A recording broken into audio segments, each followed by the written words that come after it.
Today we're going to be talking about how to solder a new chip, this main chip here, onto Coinco mag style control boards. I have two different kinds of boards here. One, if you notice, is about 3 inches longer than or 2 inches longer than this shorter one here. This is the boards that went into the older Coinco BA validators with the longer box on the side, and the chips are the same. This is the latest chip that they have, the update chip that you need to update a validator for the new currency. The chips are the same size and all that. However, the software versions that are on them are not compatible. If the chip, there's a number on each chip, it's a 92 something number, starts with a 9. On some of these, this older one, the current chips start in, and not just the current one, but for several versions previous to this, started it with 67126 dash something. If the chip does not start out in 67126, then it will work on these older boards in this old socket. If it starts with 67126, the only board it's going to work on is this newer, shorter board. With one exception, there is a version of this shorter board where this capacitor here is actually an axial capacitor with one lead coming out of each end of it. The board itself looks a little bit different than this. This is a radial capacitor that's just been bent over. Both leads come out of one end. This short board that has the axial capacitor with the lead coming out of both ends is the same as this board and will not take the new 67126 chip, period. These longer boards will take the new chip. The 67126 -12B is the current version, or -12. If it's a 12 or a 12B, it is flashable for the new currency. There's other versions like -5, -7 that are $1 only, essentially. This board will take the new chip. You have to have what's called an RLA socket, though, and it's a socket which a lot of times what we're going to be doing today is removing this brown socket here and soldering the chip straight to the board. And these RLA sockets come with one of these brown sockets right here on them. And the process we're going to do today on this board can be duplicated on this piece here, if you have one of these, to get rid of the brown chip on these too. Because the reason we're taking this brown chip or this brown socket off is because they're made in China, they're junk, they fail, and they cause all kinds of crazy problems with your bill acceptor, and so we take them off and solder the chip straight to the board, and a lot of issues go away. But if you use this chip or use this socket on this board, all you do is take out the existing chip, and on each side of it, straight across from each other, there are two holes. There's none on these two sides. Two holes, and you're going to need a small tool with a pointed tip or something to get down into there, and you just work it back and forth until you pry it up. Work it evenly, one side at a time. You don't want to crack the chip, which I heard you don't want to crack the socket, which I heard my socket start to crack over here, but I don't. Looks okay. You got to go slowly because these sockets will get brittle over time and they'll crack, and that's not, if they crack, they're pretty much done for. The chips on both boards have a marker. It's not polarity, it's called orientation, but it does matter which way they point.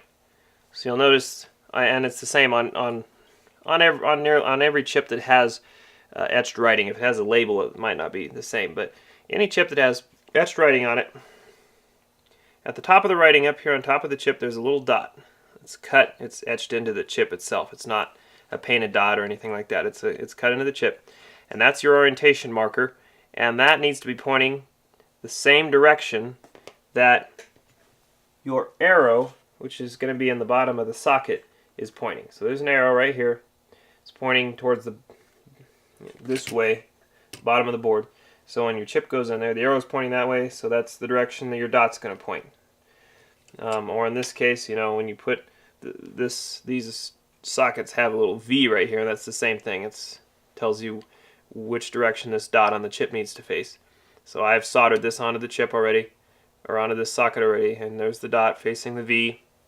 And when I put it in here, it's going to go in the same way. The dot's going to be facing the side, or it's going to be on the side where the arrow is.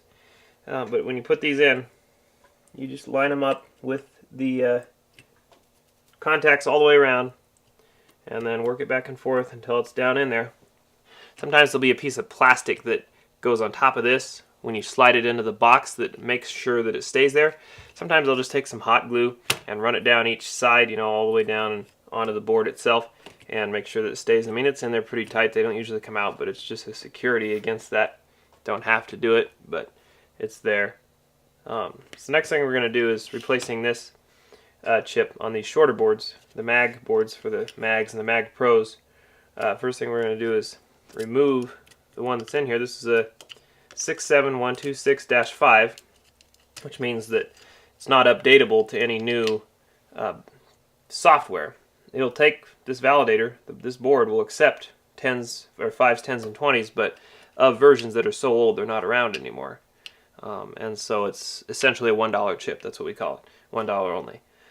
So anyway, that's how you remove those, and in this case, your dot's on top here, right there, facing towards your switch bank. So if I was to put it back in, you know, and if you want to, you don't have to. If you don't have an issue with the validator, and you want to just put in the new chip, and you don't want to or can't do the soldering process, you can just take the old one out and put the new one in just by lining up the terminals and snapping it back in there. Do it gently, because again, you don't want to crack these sockets. These brown sockets will crack, and sometimes they damage, or they get damaged and you can't see the damage, and that's when problems start to happen.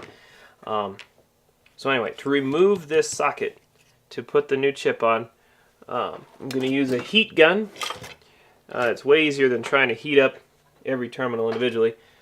So I'm just going to turn the gun on. It's going to heat up, gets up to about 700 degrees. I'm going to set it down, not on it. It's going to look like it's sitting on it, but it's going to be just a little bit off of it. And I'm going to hold it on there for just a few seconds. You don't want it to be on there too long. You don't want it to start melting other things on the board. You got to be careful, because you have plastic here on your switches. You have plastic here on your sockets. You want the heat to be going straight down, not off at an angle, hitting something else and melting it. But you want to get it just hot enough to where it'll melt the solder, or turn it to molten, and that way you can lift it up with a pair of pliers. And let it heat up.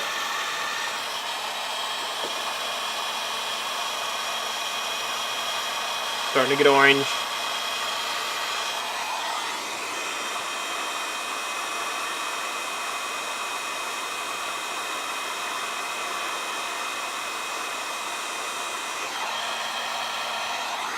There's a little bit more.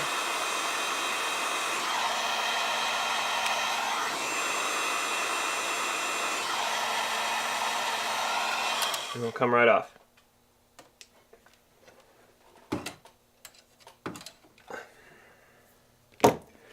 I want it to cool down just a tad.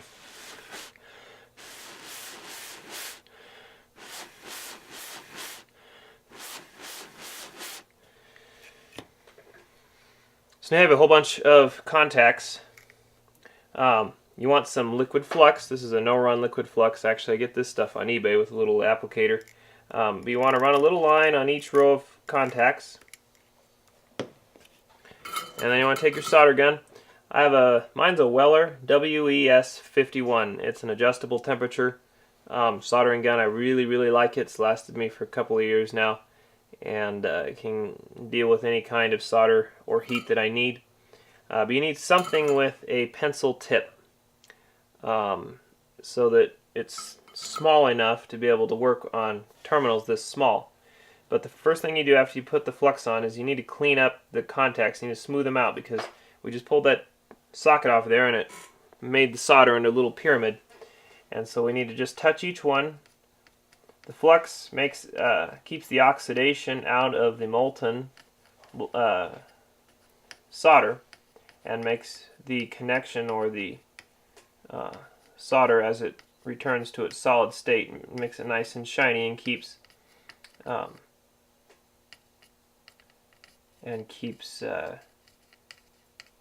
keeps oxidation and it keeps contamination out of the solder.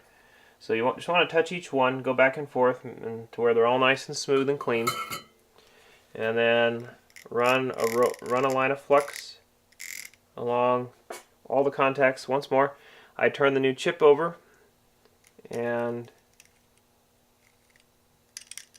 hit all the contacts on it. You notice I have an ESD mat. ESD stands for electrostatic discharge. And you have static in your body, and when you're doing this, you're going to want to be on ideally a wooden table. You don't want to be standing on carpet or have anything that creates static electricity on you or around you.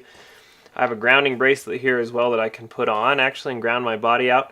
I don't usually wear it, I just normally touch it before I'll start with something like this, and keep static electricity out of your body, because you can short parts out on these boards if you have static electricity in your body. So you want to get something metal, touch it, and this bracelet goes to the ground for the building, so it's totally, it gets all the static out of my body.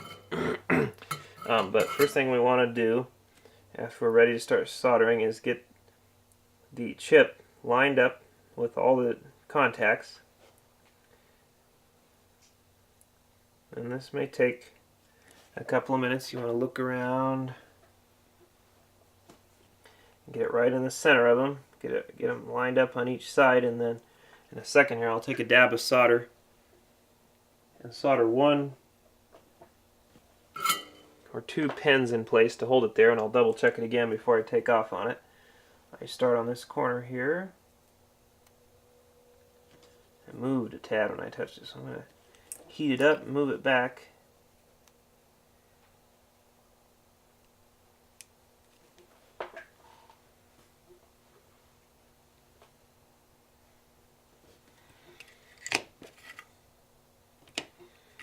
It's pretty straight, so I'm going to heat up this corner, put a dab of solder there, check alignment,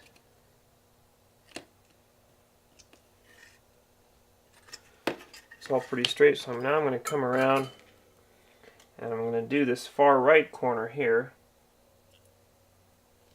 And the reason I do that is so that after it's on there, I'm going to push down on the chip, heat it up once more, and the chip moved downward when I did that. We want it to be sitting flat.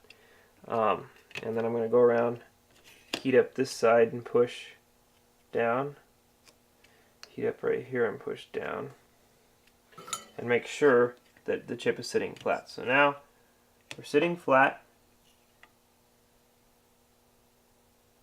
pretty well lined up.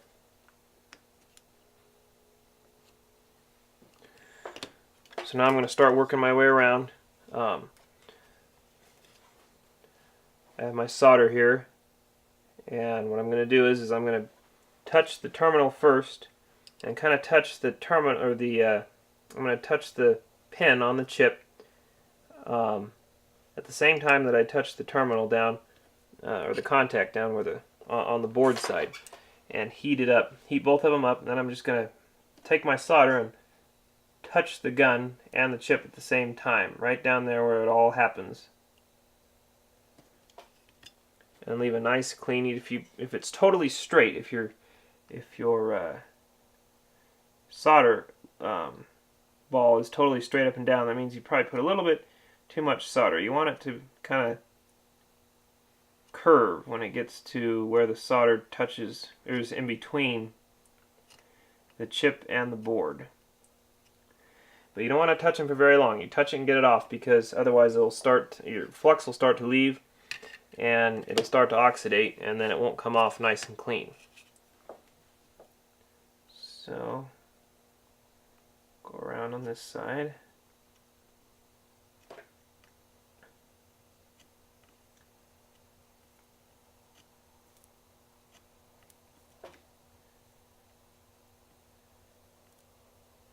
Now occasionally, especially when you just start learning how to do this, chances are you're going to stick two terminals together.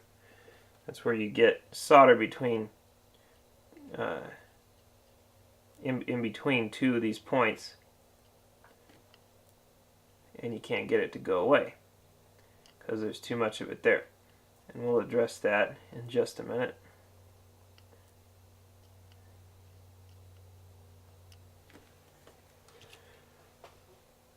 I'll look at each one. Once you're done, each side, make sure that you got each pin and that the contact looks secure.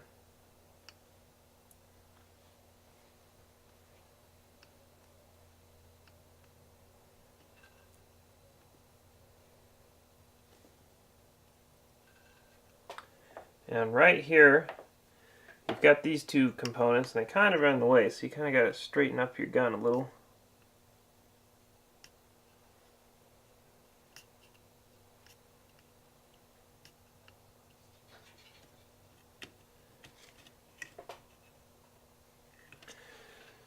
So they all look pretty good. I'll inspect it.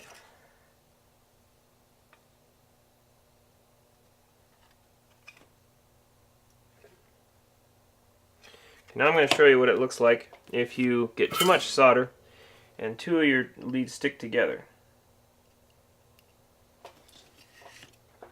See that?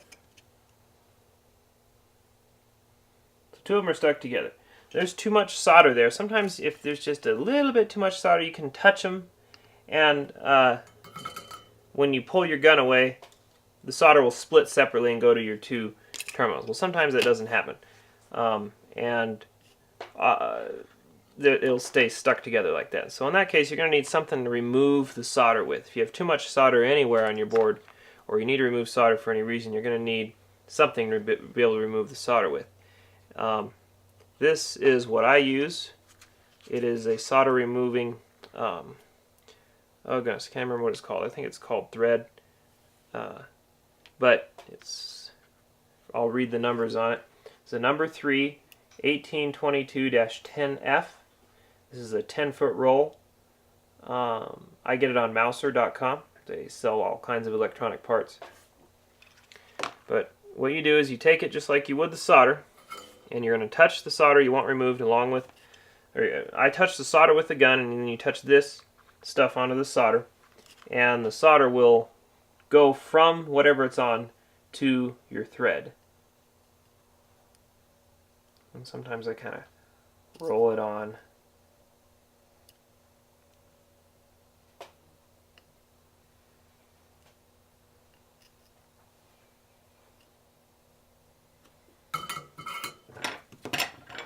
Yeah, I put a lot of solder there. It carried over into another terminal. Oh, there we go. I cleaned it up though, there wasn't much there. So anyway, they're separate again.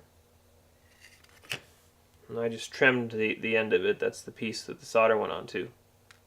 So the next thing you're going to do is put a little bit of flux there where you were working, and take your solder and just solder them again, and try not to touch the 2 points together this time. I still have a little bit too much solder there, and they're jumping together again. Sometimes you'll get solder back up under there.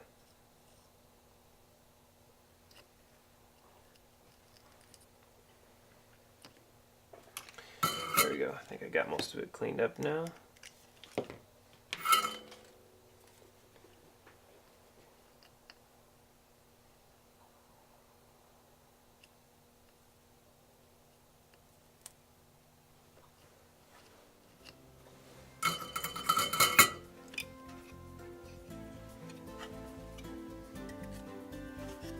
There we go.